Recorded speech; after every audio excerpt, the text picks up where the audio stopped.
यदि किसी व्यक्ति को एंजियोग्राफी में 50% ब्लॉकेज अगर आता है तो क्या ये सेफ सिचुएशन है? क्या इसमें पेशेंट को हार्ट अटैक आने का रिस्क है? कितना टाइम तक वो वेट कर सकता है और क्या फैक्टर्स है जो डिसाइड करेंगे कि पेशेंट को प्रॉब्लम होगा या नहीं? ये एक इम्पॉर्टेंट सिचुएशन है जो अक्सर लोगों के सामने आती है कि उनको 50% ब्लॉकेज बोल दिया जाता है किसी पर्टिकुलर नली में। ये 10-20% या 0% तो नहीं है और 80-90 भी नहीं है जहाँ पे क्लियर कट डिसीजन है। जहाँ 10-20% होता है वहाँ आपको पता है कि कई सालों तक कोई दिक्कत नहीं आएगी, और जहाँ पे 80-90% है वहाँ पे आपको पता होता है कि ट्रीटमेंट कराना है। पर ये बीच का जोन जो है 50%, ये अक्सर कन्फ्यूजन क्रिएट करता है। इसको आज समझने का प्रयास करेंगे कि 50% ब्लॉकेज में क्या होता है और क्या करना चाहिए और लगभग कितने साल तक काम चल सकता है। टॉपिक पे जाने से पहले जो लोग हमारे चैनल पे नए हैं उन्हें रिक्वेस्ट करूंगा कि चैनल को सब्सक्राइब करें। हमारे चैनल का पर्पज़ है हेल्थ एजुकेशन के द्वारा लोग को हेल्दी बनाना, और वीडियोस को शेयर करके आप हमारे हेल्थ मैसेज को लोगों तक पहुंचाने में हमारा मदद कर सकते हैं। टॉपिक के दौरान कुछ इंटरेस्टिंग साइंटिफिक फैक्ट्स, कुछ प्रैक्टिकल यूटिलिटी की बातें, कुछ साइंटिफिक स्टडीज़ के बारे में आपको बताऊंगा जो आपको ज्ञान भी देंगे और हैरान भी करेंगे। टॉपिक के दौरान हमारा एक्सपीरियंस और फाइनल वर्डिक्ट क्या है ये भी आपको बताऊंगा, इसलिए बने रहिए हमारे साथ एंड तक। चलिए शुरू करते हैं हमारे साथ हेल्थ का सफर। 50% ब्लॉकेज नलियों में पूरी खराबी डिक्लेयर तो नहीं करता, लेकिन ये पूरी तरह से नॉर्मल भी नहीं है। ये एक सीरियस रिस्क कई बार पोज कर सकता है। ये वैसे ही है कि जैसे कि आपके अगर किसी रोड में अगर 3 लेन्स है या 2 लेन्स है, वहाँ पे एक लेन अगर ब्लॉक हो गई है तो डेफिनेटली गाड़ियों के निकलने के लिए जगह तो है, लेकिन 50% रोड ब्लॉक होने से एक्सीडेंट होने का या ट्रैफिक जैम लगने का चांस थोड़ा बढ़ जाता है, क्योंकि आधा रास्ता खराब है। अब ये आधा रास्ता ब्लॉक के साथ आप कई बार लंबे समय तक भी काम चला सकते हो, लेकिन ये कितने साल तक चलेगा ऐसा फिक्स नहीं है। पर इसका ये बिल्कुल मतलब नहीं है कि हर 50% ब्लॉकेज वाले को स्टेंट की जरूरत है या बाईपास की जरूरत है। गाइडलाइंस कहते हैं कि ज्यादातर ट्रीटमेंट जो है वो 70% ब्लॉकेज से अगर ज्यादा हो तो करना चाहिए। उसमें जितना ज्यादा सीवियर ब्लॉकेज हो उतना ट्रीटमेंट की रिक्वायरमेंट बढ़ जाती है। मान लीजिए 80-90 जितना ब्लॉकेज है उतना ट्रीटमेंट की रिक्वायरमेंट बढ़ जाती है। 50 में ज्यादातर आप दवाइयों पर चला सकते हो। कितने साल तक चला पाओगे ऐसा ज्यादातर फिक्स नहीं है। कई केसेस में ये 50% ब्लॉकेज 5-5, 10-10 साल, 15 साल भी चला सकते हैं। कभी कभार जल्दी तकलीफ भी आ सकती है, पर इसको प्रेडिक्ट कर पाना 100% पॉसिबल नहीं है कि ये कितने साल तक चल पाएगा। इस मामले में journal of American college of cardiology में एक आर्टिकल पब्लिश हुआ था जहां पे बताया था कि ये 50-40% वाले ब्लॉकेजेस में 5 साल में हार्ट अटैक होने का चांस 10-15% होता है यदि इनको ट्रीट ना किया जाए। पर इस मामले में 100% कह पाना मुश्किल है। मेरे कई पेशेंट्स हैं जो बहुत साल तक चला है तो उनको कोई सिम्टम्स नहीं होती, और कभी कभार कुछ ही महीनों में या सालों में पेशेंट को ट्रीटमेंट करना पड़ता है। तो ये हर ब्लॉकेज के लिए और हर व्यक्ति के लिए पहले से प्रेडिक्ट कर पाना मुश्किल है। प्लाक का कॉम्पोजिशन क्या है वो भी काफी हद तक डिसाइड करता है। अगर प्लाक रप्चर्ड प्लाक है या वल्नरेबल प्लाक है या इन्फ्लेम प्लाक है तो उसमें प्रॉब्लम आने का चांस ज्यादा है। यदि स्टेबल ब्लॉकेज है तो प्रॉब्लम्स होने का चांस कम है। पर इसको क्लिनिकली प्रेडिक्ट कर पाना मुश्किल है कि किसको रप्चर्ड प्लाक है, किसको इन्फ्लेम प्लाक है, किसको हार्ट अटैक का चांस ज्यादा है। ऑब्वियसली अगर जिसको मल्टीपल रिस्क फैक्टर्स और खासकर डायबिटीज और बॉडी में इन्फ्लेमेशन है उनको हर तरह के ब्लॉकेजेस के अनस्टेबल होने का चांस ज्यादा है। जिनकी बॉडी में कोई रिस्क फैक्टर्स नहीं है, डायबिटीज नहीं है, बीपी, शुगर, कोलेस्ट्रॉल या बाकी इश्यूज नहीं है, उनको लंबे समय तक काम चलने का चांस ज्यादा है। तो रिस्क फैक्टर्स कैसे हैं उस पर भी डिसाइड होगा। प्लाक का ओवरऑल टेक्सचर और मटेरियल उसके अंदर क्या है वो भी डिसाइड करेगा कि लॉन्ग टर्म प्रॉब्लम्स होने का चांस कितना है। 2016 में सर्कुलेशन में एक आर्टिकल पब्लिश हुआ था जिसने बताया था कि प्लाक के परसेंटेज से ज्यादा प्लाक क्या मटेरियल का बना हुआ है, उसमें क्या फीचर्स हैं, वो ज्यादा प्रेडिक्ट कर पाता है कि हार्ट अटैक आने का चांस कितना है। 50% ब्लॉकेज में एक इंपॉर्टेंट इशू ये है कि कई बार लोगों को कोई लक्षण नहीं होते, तो कितने साल तक चलेगा ऐसा कुछ फिक्स नहीं है। 50% में पेशेंट्स में कई बार ट्रेडमिल भी आप करो तो भी प्रिडिक्ट नहीं हो पाता, वो भी कई बार नॉर्मल आता है। पेशेंट को भी कोई लक्षण नहीं होते जब तक 70-80% ब्लॉकेज नहीं हो जाए। तो कई बार इस तरह के पेशेंट लंबे समय तक एसिम्प्टोमेटिक रह सकते हैं।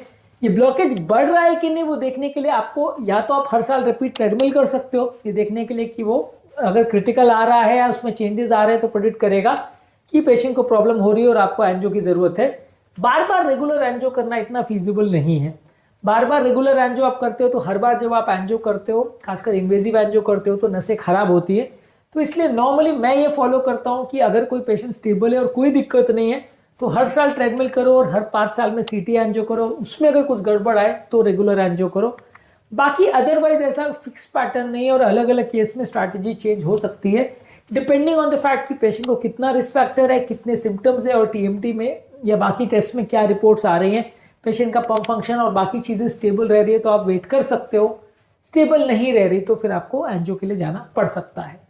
पेशेंट का physical stress, mental stress, diabetes, blood pressure, cholesterol, inflammation, बहुत सारे फैक्टर्स हैं जो प्रिडिक्ट करते हैं कि पेशेंट को प्रॉब्लम्स आने का चांस कितना है। इस मामले में एनईजीएम में एक आर्टिकल पब्लिश हुआ था जिसने बताया था कि जिनको ये कोमॉर्बिड कंडीशन ज्यादा है उनको प्रॉब्लम्स आने का चांस ज्यादा है एज कम्पेयर टू बाकी हेल्दी लोग का। तो मल्टीपल फैक्टर्स के बेसिस पर डिसाइड होता है कि किसको प्रॉब्लम आने का चांस कम है, किसको ज्यादा। कभी कभार ये प्रोग्रेशन बहुत रैपिड भी हो सकता है, इसलिए आप इसको पूरी तरह से छोड़ नहीं सकते क्योंकि इसमें कोई एग्जैक्ट फिक्स पैटर्न नहीं होता कि ये 50 से 60 और 60 से 70 होने में 1 साल लगेगा कि 5 साल लगेंगे कि 15 साल लगेंगे। कई बार ये 10-15 साल भी एसिम्प्टोमेटिक रह सकता है और कई बार इनमें से लगभग 20% पेशेंट्स में with in 3 years rapid progression भी हो सकता है। तो इसलिए आप इनको पूरी तरह से छोड़ सकते हो ऐसा ज़रूरी नहीं है। कई बार इसमें जल्दी भी हालत बिगड़ सकती है और कई बार आपको संभलने का मौका ना मिले, ऐसा भी हो सकता है। तो इसलिए आपको इनके बारे में सजग रहना जरूरी है। इसका ये बिल्कुल मतलब नहीं कि हर एक 50% ब्लॉकेज को आप स्टेंट कर दो, पर लेकिन आपको ज़्यादा ध्यान रखना पड़ेगा कि 50% है तो कभी वो बिगड़ सकता है, प्रॉब्लम कर सकता है। इस मामले में आपको regular checkups, regular blood pressure checkups, lipid monitoring, stress test और कभी कभार सीटी एंजियोग्राफी आपकी मदद कर सकते हैं जानने में कि प्रोग्रेशन हो रहा है या नहीं। हालांकि ये सारे ही टेस्ट पूरी तरह से 100% एक्यूरेट नहीं है, लेकिन एटलीस्ट कुछ हद तक मदद कर सकते हैं और कुछ नहीं करने के कंपैरिजन में डेफिनेटली ये कुछ करना काफ़ी हद तक मददगार हो सकता है। ये सारे ब्लॉकेजेस कई बार एक इमोशनल इम्पैक्ट भी करते हैं। कई बार इसके चक्कर में पेशेंट को दवाइयाँ भी खानी पड़ती हैं और इसके चक्कर में लोग मेंटल स्ट्रेस में भी रहते हैं। तो इसलिए इस मामले में थोड़ा सा साइकोलॉजिकल इम्पैक्ट भी इस पर होता है। अलग अलग ब्लॉकेजेस में वो नली का ब्लॉकेज कहाँ पे है, कितना एरिया को सप्लाई कर रहा है, वो ब्लॉकेज कितना जल्दी बढ़ रहा है, बाकी नलियों की सिचुएशन क्या है, ये सारी चीज़ें भी इंपॉर्टेंट रोल प्ले करती है ये डिसाइड करने में कि वो व्यक्ति को ट्रीटमेंट की ज़रूरत पड़ेगी या नहीं।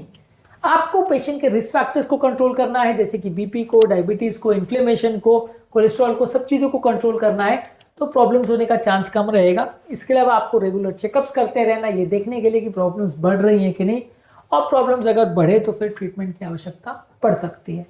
तो आज के टॉपिक में हमने डिस्कस किया कि अगर 50% ब्लॉकेज किसी को है तो डेफिनेटली वो फ्यूचर में प्रॉब्लम्स आने का चांस बढ़ता है। उससे कितनी जल्दी प्रॉब्लम आएगी और कैसे प्रॉब्लम आएगी और हार्ट अटैक आएगा या नहीं, वो एग्जैक्टली प्रेडिक्ट करना मुश्किल है। आपका काम है रेगुलर चेकअप कराते रहना और जो रिस्क फैक्टर्स हैं उनको प्रॉपरली कंट्रोल करते रहना, और समय समय पर अगर ज़रूरी हो और सिम्टम्स हो तो एंजियो भी चेक करके देखा जा सकता है कि ब्लॉकेज बढ़ रहा है कि नहीं। फाइनली ब्लॉकेज बढ़ा है कि नहीं और प्रॉब्लम्स करेगा कि नहीं, वो एंजियो के बेसिस पर थोड़ा ज़्यादा प्रेडिक्ट किया जा सकता है, पर फिर भी किसी भी जांच से 100% एक्यूरेटली कह पाना मुश्किल है। ये काफ़ी हद तक ग्रे जोन है और इस तरह के कई पेशेंट बहुत सालों भी काम चला लेते हैं और कई पेशेंट्स को बहुत जल्दी भी दिक्कत आ जाती है। तो इस मामले में अभी तक कोई क्लियर कट साइंस डेवलप नहीं हुआ है कि इस तरह के पेशेंट्स में ट्रीटमेंट करना चाहिए या नहीं और कितना जल्दी करना चाहिए। हाँ, अगर 50% है तो आप ट्रीटमेंट नहीं करो और काम चलाओ तो चल सकता है। जब वो ब्लॉकेज बढ़ जाए और 70-80 हो जाए तब ट्रीटमेंट करने में ज़्यादा सेंसिबल होता है। उम्मीद करूँगा कि आज के टॉपिक में कुछ नई बातें जानने को मिली होगी। जो लोग हमारे चैनल पर नए हैं उन्हें रिक्वेस्ट करूँगा कि चैनल को सब्सक्राइब करें। हमारे चैनल का पर्पज़ है हेल्थ एजुकेशन के द्वारा लोग को हेल्दी बनाना, और 2 सेकंड लगाकर यदि आप हमारे चैनल को सब्सक्राइब करते हैं, वीडियोस को लाइक करते हैं, तो ये यूट्यूब को बताने में मदद करता है कि ये कंटेंट आपके लिए यूज़फुल है और ज़्यादा लोगों तक इसकी रीच बढ़ाने में मदद करता है, ज़्यादा लोगों तक ये हेल्थ का मैसेज पहुँच सकेगा। इसलिए थोड़ा सा समय निकालकर चैनल को आगे बढ़ाने में योगदान ज़रूर करें। आपके कमेंट्स हमें जानने में मदद करते हैं कि आपको हमारा कंटेंट कैसा लग रहा है, प्लस हमारे लिए मोटिवेशन और इंस्पिरेशन का भी काम करते हैं। इसलिए वीडियोस को देखते रहिए, शेयर करते रहिए और हेल्थ के सफ़र में आगे बढ़ते रहिए।